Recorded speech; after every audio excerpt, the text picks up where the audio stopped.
Hello dear students, welcome back to the channel of Dr. Gaurav Verma.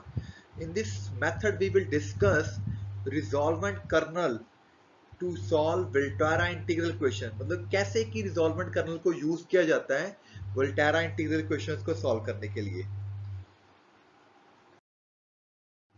तो सबसे पहले इसमें क्या मेथड क्या है, अगर आपके पास ये एक इक्वेशन है, यहाँ पे प्लस का साइन है, ये हमारे पास वोल्टेरास लीनियर इंटीग्रल इक्वेशन है, मुझे सॉल्व करना है यूजिंग रिजॉल्वेंट कर्नल।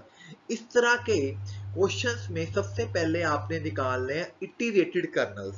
इटरेटेड कर्नल्स निकालने के लिए क्या प्रोसेस है, सबसे पहले आपने k1xn निकालना है, वो कर्नल के इक्वली होता है kxn, फिर आपने k2xn निकालना है, उसका फार्मूला होगा नीटा एक्स से इंटीग्रेशन के एक्स टी के one t theta d T. यानी कि इसमें एक्स नीटा है तो इसमें बीच में टी इंट्रोड्यूस कर दो, एक्स टी टी नीटा। अगर के थ्री निकालना है, K x t K two t theta, previous आ जाएगा यहाँ पे। So on.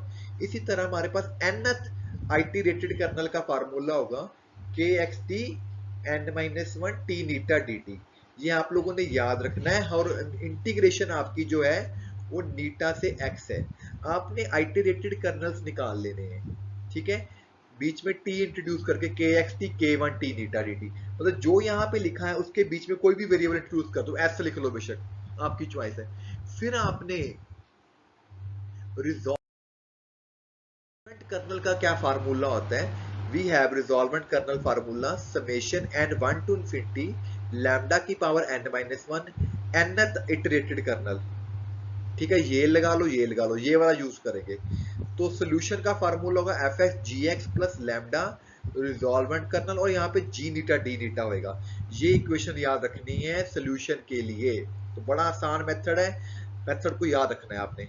What is this G X, what is this K X N kernel, lambda इसमें मेरा वन है। तो सबसे पहले हम क्या निकालेंगे, के वन एक्स एन। जो के वन एक्स एन है वो के एक्स के इक्वल ही होता है, तो ये चीज आ गई। के एक्स के टू एक्स एन, तो कैसे फार्मूला बताया था, नीटा से एक्स इंटीग्रेशन के एक्स टी के वन टी नीटा। के एक्स टी मतलब आपका शुरू वाला ही हो गया, ये वाला, वहां पे नीटा को टी में चेंज कर दिया, और के वन ये वाला के वन हो गया, इसमें एक्स को टी से चेंज कर दिया, इंटीग्रेशन टी के साथ, ये आपस में कट जाएगा, ये कांस्टेंट हो गया, यहाँ पे टी लग गया, अपर लिमिट लोअर लिमिट, तो वी गेट के टू एक्स। तो जब K3 निकालना है तो के एक्स टी के टू आ जाएगा, के एक्स टू ऊपर से आ गया, यहाँ से x square minus T square, मतलब कि ऊपर वाले में जहां नीटा है उसको हम टी में चेंज कर देते हैं, और नीचे वाले में जहां पे हमारा निकलता है उसको हमने टी में चेंज कर देना है, एक्स को। तो टी दो जगह आएगा आपका, ठीक है जी, यहाँ पे टी में चेंज कर दिया गया, तो ये पावर इसमें कट गई है, ये कांस्टेंट टर्म बाहर होगी क्योंकि dt से इंटीग्रेशन करनी है, ये आपके पास आ गया। तो आपको आइडिया होने लग गया है कि पहली बारी तो इतना है x माइनस एन के टू में, के थ्री में स्केयर हो गया है, तो के फोर में वो क्यूब हो जाएगा, ठीक है। तो इस तरह उनको क्लब करते ही देखो वही क्वेश्चन चल रहा है हमारा, ठीक है। तो यहां तक ये चीज दोबारा ही यहाँ पे रिपीट की गई है, ठीक है, ये आ गया वही क्वेश्चन है। अगले पेज पे देखिए, फिर हमारा जो आएगा के फोर,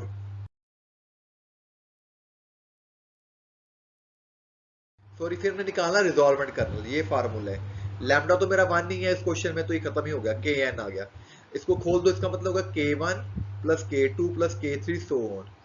सारे में से ये कॉमन आ गया, ई की एक्स के अंदर बन गया one plus x minus theta x minus theta square. What is this, e की पावर एक्स माइनस नीटा। तो जो मैंने आपको सोल्यूशन का फार्मूला लिखाया था जी एक्स प्लस लैम्डा रिजॉल्वेंट करना है जी नीटा, तो जी एक्स मेरा ई एक्स स्क्वायर है, तो यहाँ पे ई नीटा स्क्वायर आ जाएगा, तो ये इससे कट जाएगा। तो इंटीग्रेशन करनी है भाई बार बार, यहाँ पे हमेशा जीरो से एक्स रहेगा और वहां पे नीटा से एक्स है, ठीक है जी, कर्नल के टाइम। तो इसकी इंटीग्रेशन कर लो, नीटा से करनी है तो कांस्टेंट हो गया आपका, बाहर आ जाएगा। इसकी इंटीग्रेशन की, upper limit lower limit put किया, तो ये भी कट गया, तो ये आपके पास आंसर आ गया, ठीक है स्टूडेंट्स, बिल्कुल आसान मेथड है। अगला क्वेश्चन भी है, इसको सॉल्व करना है आपको। तो हम इसको, क्योंकि ये मेरा अननोन फंक्शन है, इसको हम रिजॉल्वेंट कर्नल से सॉल्व करेंगे। ठीक है, तो ये मेरा जी जो आपका होता है इसको एफ एस लिख लिया गया, ये मेरा कर्नल हो गया। अब ये के एस टी है, तो के एस टी में लिख लो। तो जब हम के वन एस टी लिखेंगे तो के एस टी के इक्वल हो जाएगा। जब के टू लिखेंगे ना, अब यहाँ पे हम क्या करते थे बीच में, वहां पे हम टी कर देते, यहाँ पे एक्स कर लो आप इंट्रोड्यूस, के एस एक्स के वन एक्स टी। ठीक है, के एस एक्स की वैल्यू तो यहाँ से आ जाएगी और के वन की वैल्यू ऊपर से आ जाएगी, यहाँ पे एस को एक्स में चेंज कर दिया गया। ठीक है ना, के एस एक्स तो यहाँ पे एक्स आ गया, एस माइनस एक्स, के वन एक्स टी यहाँ पे एक्स हो गया। तो वो टर्में हमेशा कट जाती हैं आपकी। ठीक है, इसकी इंटीग्रेशन किया है, ये के वन के इक्वल ही आ गया, जो के टू है वो के वन के इक्वल ही आ रहा है। सिमिलरली जब करोगे के थ्री के टू के इक्वल आ जाएगा। सेम स्टेप है, रिपीटेशन वाला काम है, बार बार उसी चीज को रिपीट करना है, क्योंकि ऐसी अप्रोक्सीमेशन ही है हमारा एक तरह का। ठीक है, तो सारे यहाँ पे ये इक्वल आ गए हैं। ये रिजॉल्वेंट कर्नल का फार्मूला है, लैम्डा इसमें लैम्डा ही दिया हुआ है, तो इस सारे ये इक्वल है, इसको के एन लिख दिया उसने, तो इसको बाहर रख लिया। लैम्डा पे उसने समेशन अप्लाई कर दी, लैम्डा की 0, लैम्डा 1, लैम्डा स्क्वायर, ये जीपी सीरीज बन गई, ये आपके पास ये आ गया। तो ये हमारी इक्वेशन होती है।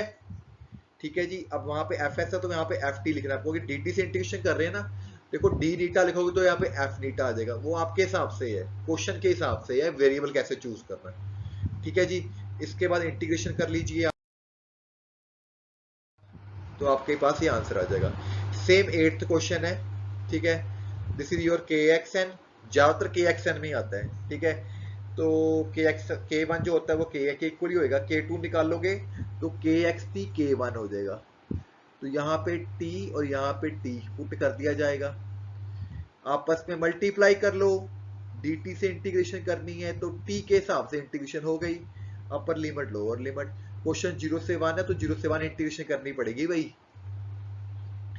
ठीक है जी, तो ये इसी तरह k3xn है, 0 से 1 kx2 k2। ठीक है, सॉल्व कर लो इसकी मल्टीप्लाई करके। ठीक है, अब यहाँ पे इसने वो किया है by parts into, first function कर लिया, इसको सेकंड फंक्शन कर लिया। ठीक है जी, first function as it is integrate, नहीं इसको फर्स्ट माना है इसने, इसको फर्स्ट माना है, इसको सेकंड माना है। तभी यहाँ पे टी स्क्वायर बाई 2 आ रहा है, और जब इसका डेरिवेटिव करेंगे टी के साथ ये 1 हो जाएगा, 0 हो जाएगा। ठीक है, इसकी दोबारा इंटीग्रेशन होगी यहाँ पे एक बार। अब ये कांस्टेंट टर्म होगी, बस इसकी इंटीग्रेशन कर दो टी के साथ। ठीक है, तो बाई पार्ट्स इंटीग्रेशन की लिमिट्स पुट करके आपके पास k3 आ जाएगा। k3 आ गया तो k4 निकल जाएगा। इसमें हो क्या रहा है, जो आपका आंसर आ रहा है वो k1 में आ रहा है या तो k2 में आ रहा है। ठीक है, तो जब r कर्नल निकालोगे, उसकी समेशन खोलोगे, तो दो सीरीज बन जाएगी, k1 वाली अलग सीरीज बन जाएगी, k2 वाली अलग सीरीज बन जाएगी। ठीक है, तो उसमें से ये कॉमन लेके ये दोनों में से कॉमन आ गया, तो इस तरह कुछ एक्सप्रेशन बन गया आपके पास। ठीक है, उसको यहाँ पे कर्नल में वैल्यू पुट कर दी गई है। तो टिपिकल एग्जांपल है ये वाली आपकी बड़ी।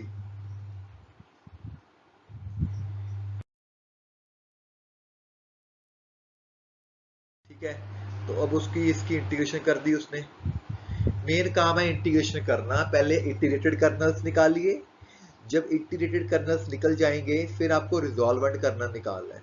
रिजॉल्वेंट कर्नल निकालने के बाद आपका जो सोल्यूशन है वो है f x is equal to g x plus integration resolvent kernel g theta d theta. ठीक है, लिमिट्स पुट करके आपका आंसर आ जाएगा। तो मेथड आपको समझा दिया गया। स्टूडेंट्स प्लीज लाइक कीजिए, सब्सक्राइब कीजिए। साइनिंग ऑफ डॉक्टर गौरव वर्मा।